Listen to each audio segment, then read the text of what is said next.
Daniel Burnham's the father of urban planning. He built the White City, the nickname given to the World's Columbian Exposition held here in Chicago. And because his plan for the fair called upon essentially a Greco-Roman style capital, for 30 years in Chicago as these steel frame skyscrapers sprung up in the 1880s, 1890s, early 20th century, they of course borrowed from ancient Greece and ancient Rome.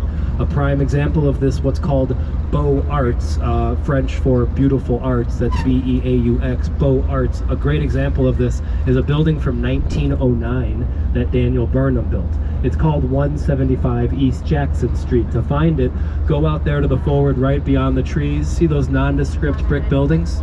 Just past those. That off-white, blocky stone tower. See how fanciful and textured it is? Has what looks like maybe someone finishing off a fancy schmancy wedding cake on top, coming across with frosting. Look at that afternoon sun actually lighting up all that texture. It looks good right now, 175 East Jackson.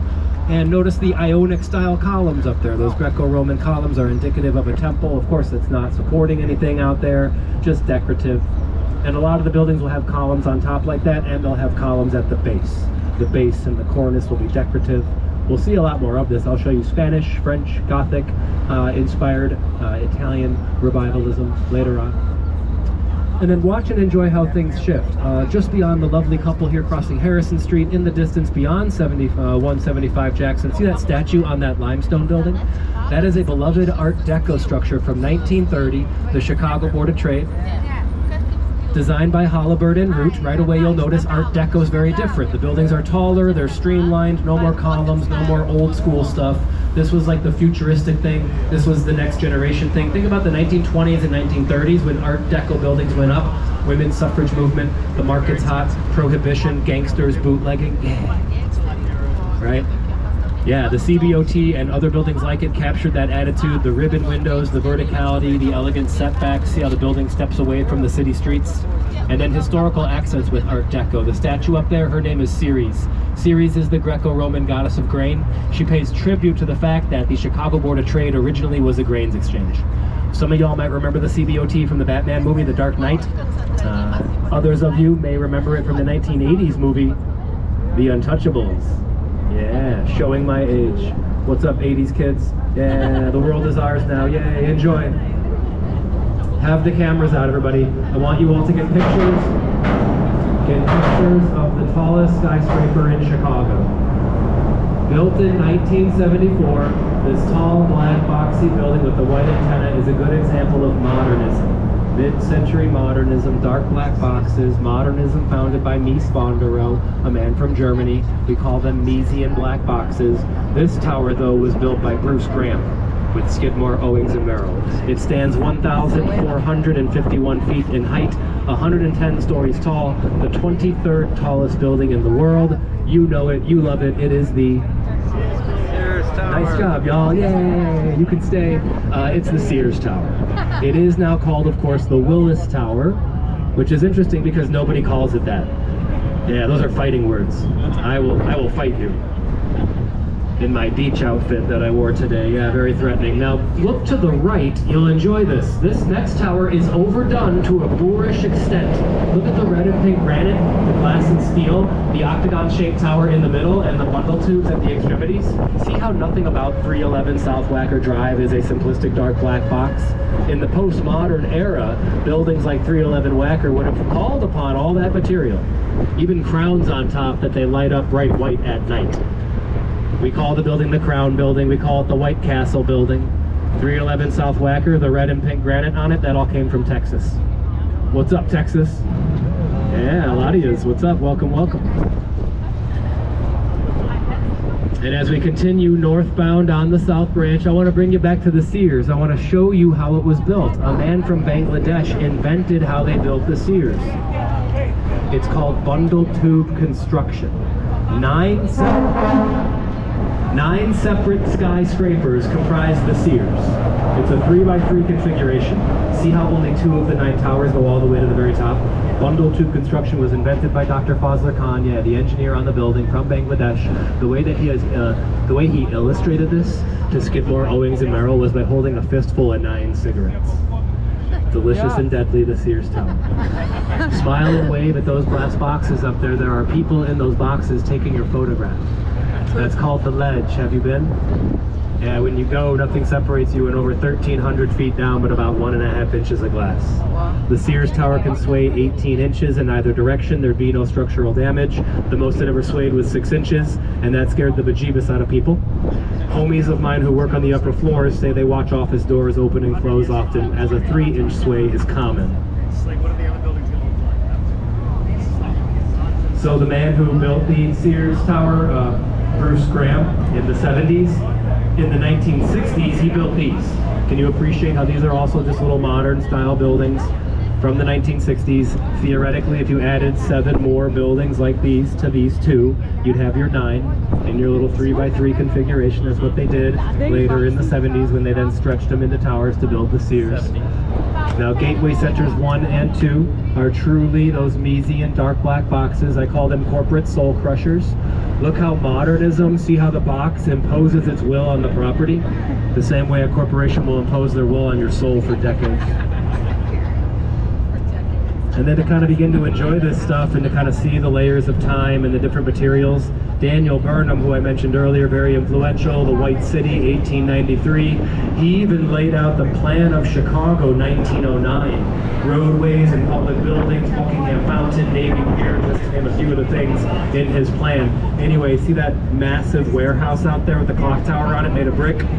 That's one of 2 massive warehouses that are out there from 1914 that, yeah, Daniel Burnham designed.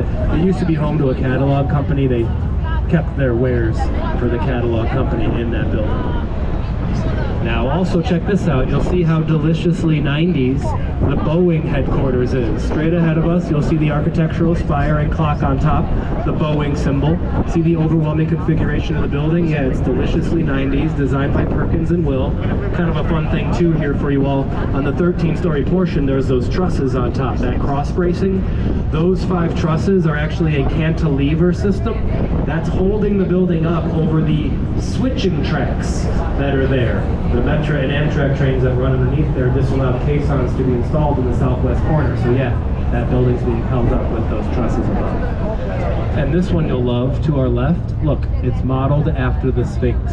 Those are paws at the extremities. The building is a lion facing the river. Neo-Egyptianism, even the stone reliefs of various publishers and scribes throughout time, they look like hieroglyphics.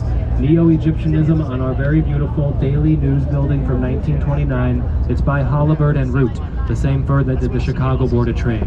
That plaza in between the paws is the first ever open-air plaza to be incorporated with a skyscraper project.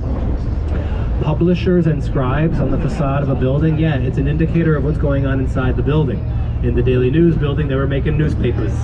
In fact, a very famous poet and author used to work for the Daily News Company, a man named Carl Sandburg. Carl Sandburg once wrote a tremendous poem about Chicago. You should read it. It's called Chicago. In that poem is one of our nicknames, City of Big Shoulders. It also has verbiage like husky, burly, and brawling. Read Carl Sandburg's poem, Chicago, later. Go visit the Daily News building. You can see how overwhelming the Boeing headquarters is up close and personal. There's the other warehouse that Daniel Burnham built in 1914. Now you have a soft loft style condo in there. The black balconies are a surefire way to know that people are living there. And here's just a glimpse and a trickle of the afternoon commute. Look at these saps who work downtown in the Loop. They don't have summer jobs on boats, and that's okay, whatever. We all can't be winners. How are you, dear? Have the cameras out and please take pictures of what I call the guillotine. Welcome to 150 North Riverside Plaza. It sits on a 37-foot wide plot of property. The caissons go down 126 feet.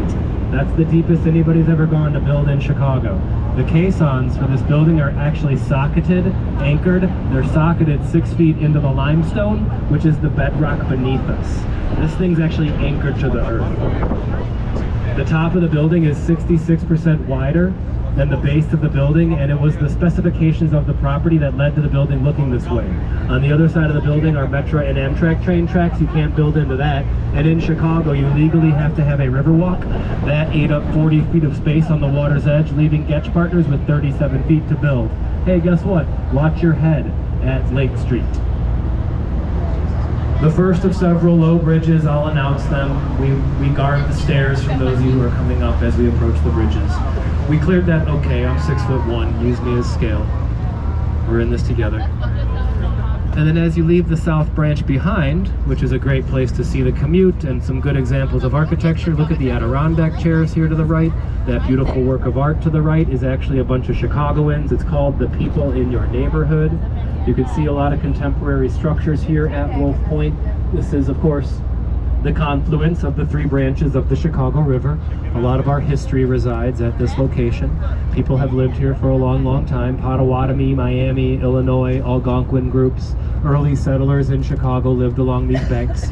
People still live here now, and this building here is just 2 years old. It's a luxury rental. Look at the beautiful sky and clouds reflected off of it. Clark Pelly Architects designed it.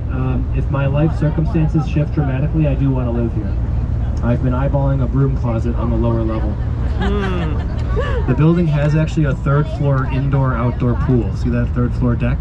The accordion doors are open, which creates that indoor-outdoor pool vibe. And then see how this massive new glass tower very delicately lands in the Riverwalk? They do that with those stone columns at the base. That's the transition as it matches the stone in the Riverwalk. That's very random, that's very deep. You folks are into this, and I'm going to give it to you. Crushing this tour from start to finish. Here's the beautiful Riverwalk on the main branch. Check out Upper Wacker Drive, modeled after the River Seine. That's from the Burnham plan, one of our nicknames, Paris on the Prairie. And then here to our left, look how lovely the Merchandise Mart looks. The reason why Art Deco buildings have setbacks, in 1923, the city of Chicago passed zoning laws that told developers once you build to a certain height, you got to reduce the mass of your building on top so more sunlight comes into the city streets. This one's not by Holabird Root, though you saw Art Deco by them earlier. This is by Graham Anderson, Probst & White. Built in 1930, paid for by Marshall Field. It's got 7 miles of hallways and corridors. The heads that face the building. Those were commissioned by Joseph P. Kennedy. Those are the princes of merchandise, as he put it. Marshall Field's up there, Aaron Montgomery Ward, Huntington Hartford, Julius Rosenwald, Frank Woolworth, Edward Filene.